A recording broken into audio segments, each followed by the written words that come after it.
Sup guys, today we're gonna talk about language learning.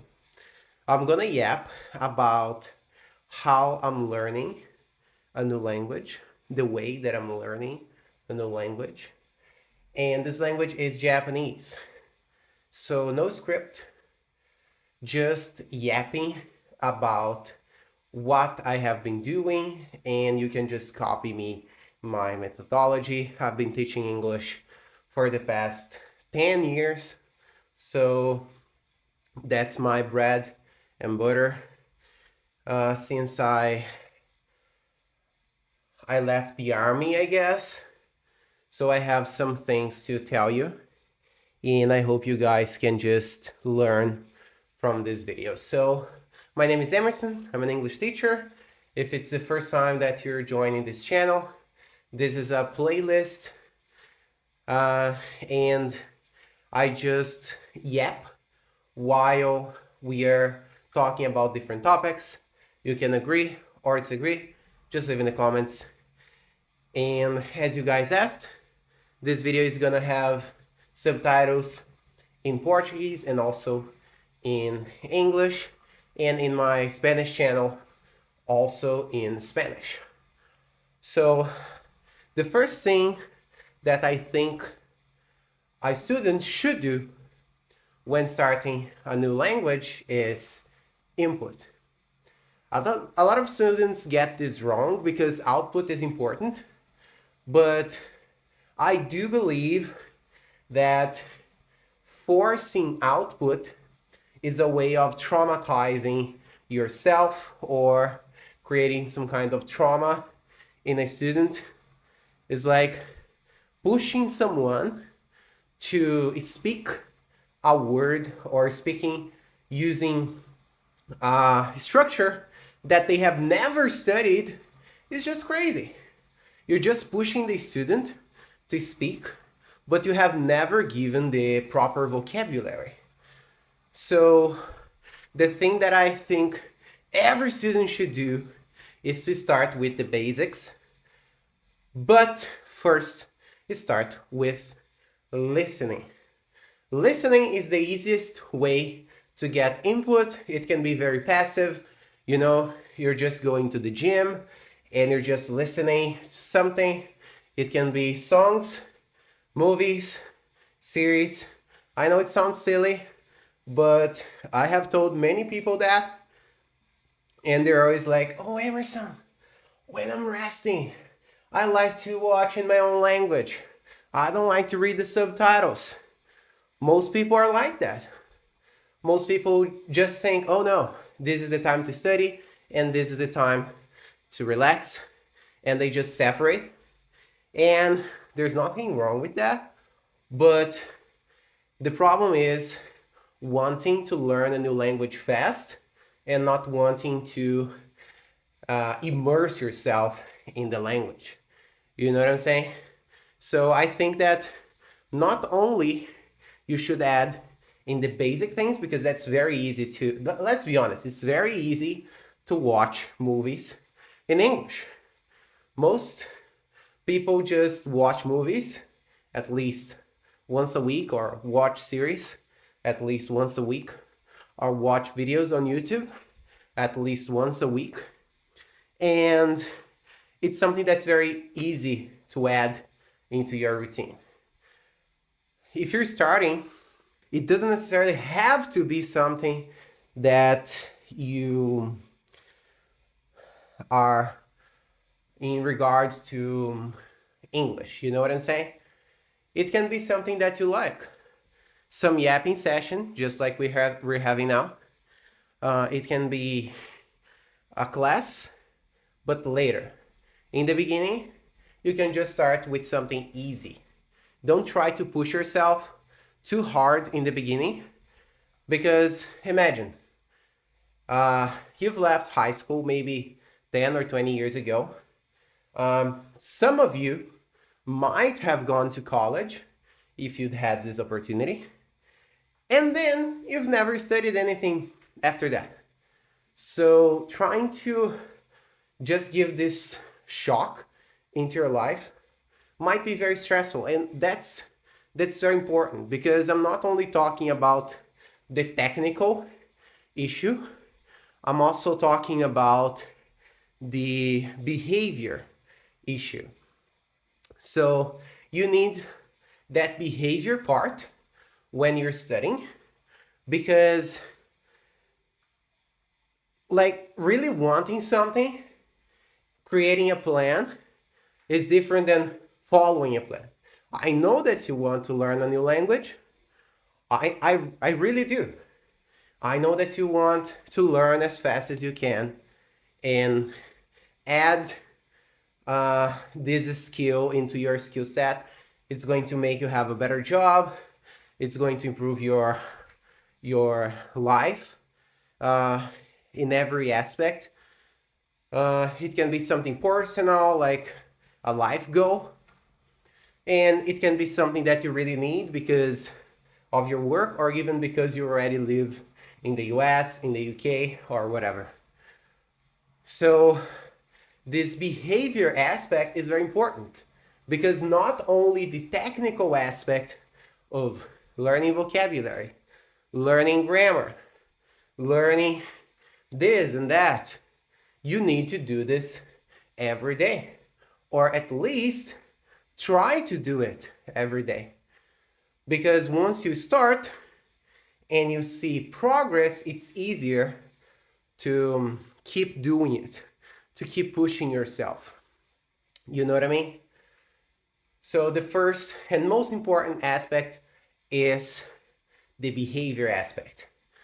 Put the language into your routine. And if you don't live abroad, no problem. You can just add it into your routine by listening to songs, by watching movies, by watching videos on YouTube, or whatever. Just start with input. The next step is you need to have a standard. You need to have a logical sequence to study. And on my YouTube channel, you can just get that for free. You just start with A1 level vocabulary.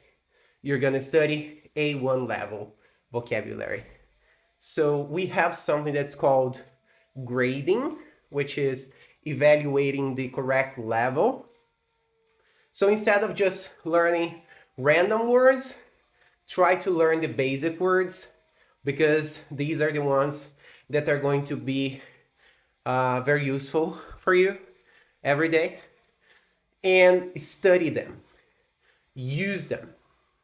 A lot of students, they just get very excited by learning something new, and they want to learn present simple, present perfect continuous, future simple, future past, and future perfect continuous, the present perfect, the past perfect, and whatever. All the verb tenses, and they don't really master any of those. And I think that's a big mistake. You can also have it by adding new vocabulary.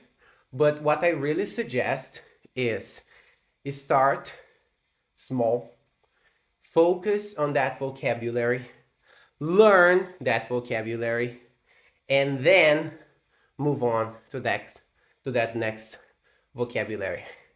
You know what I mean? Because, oh, just 1 second, guys. All right, let's move on. Let's continue. I highly recommend you to learn something deeply instead of just learning the next thing without any sort of quality, and then keep learning and having all of those vocabularies that you have never mastered. It's just in your mind. If someone says it, you might understand, you might guess what it is, but you never get to speak with that vocabulary. There's something called Bloom's taxonomy, and what I'm going to ask you guys is really important. Go to my YouTube channel and watch this class, which is called the map of English. So in this class, I just teach how to learn English in a proper way. What do I mean by that? So you're going to go up. You're here. You can understand the words that are coming out of my mouth. You can understand what I'm saying, but you can't speak. The words are in your brain, but you have never gone deeper. So that's why you never get to speak. So this Bloom's taxonomy is very important because you are going to really understand how your brain works. And Bloom's taxonomy also helps you with understanding where you're at in your learning stage. After that, and that's what I'm doing, you can go to the creative aspect. So focus on input. Try to listen as much as you can, not only because of the input aspect, but also because of the behavior aspect, because you don't want to give up on learning. You want to keep learning. So you need to feel that you're learning, and you need to feel that you know what you're doing. After that, we're going to the creative aspect, which is speaking. I highly recommend you start doing shadowing. Shadowing basically is listen and repeat. So you're watching a movie, listen and repeat. You're listening to a song, listen and repeat. Try to repeat, try to copy the emotions, and you're going to start adding that feeling in the sentences. You can also, in that stage of creation, start using chunks. I have a playlist which is Learn English with structures, and with those structures, you're going to learn English with chunks. For example, I want to learn, I want to eat, I want to go, I want to sleep. And then you move on. I want to learn, I want to eat, I want to sleep. So you just start getting that knowledge, but not in a basic level. Now you're adding that vocabulary in a deeper level because now you're speaking. These sentences are simple, but you're speaking. After that, you can go to the conversation part. Emerson, but shouldn't I start with the conversation part? You don't have vocabulary. You have never listened to anyone. So how can you start with the conversation aspect? Since the output is a result of the input. First the input, then the output. So after all those steps, you can go to the conversation aspect. You can talk to people and try to use the vocabulary that you have learned. If you don't have anyone to practice, you can use, this is not a sponsored video, you can use Hello Talk, I really like it. And you can also use ChatGPT or whatever. And try to give topics to your conversation. If you're talking to a real person on Hello Talk, here's what you can do. You can just ask ChatGPT, oh, please, give me A1 conversation questions for me to talk to people on Hello Talk. I want to talk about the future. I want to talk about routine. I want to talk about sports. And try to talk about specific topics and learn the vocabulary of those topics. You can keep practicing and you're gonna see the result. And when you study the grammar part, you're going to understand, oh, I can speak like this, I can speak like that, and try to gather all of those resources, and then you start building fluency. So it's better to have a lot It's better to have a few words that you really understand, a few structures that you really understand and can use them, instead of just having a lot of vocabulary that you can't speak. It's better to have 200 words that you can understand, speak, and use than just having 2,000 words that you can just guess their meaning. You can just listen and maybe you're gonna understand. So guys, that's our conversation about the way that I'm learning a new language. I've been doing it with Japanese and it's been great. I've been studying Japanese for the past 3 to 4 years and I just love it. I just study as a hobby, and if you have any questions you can just leave in the comments. Thank you so much. Don't forget to like, subscribe, and I hope to see you next class. Bye bye.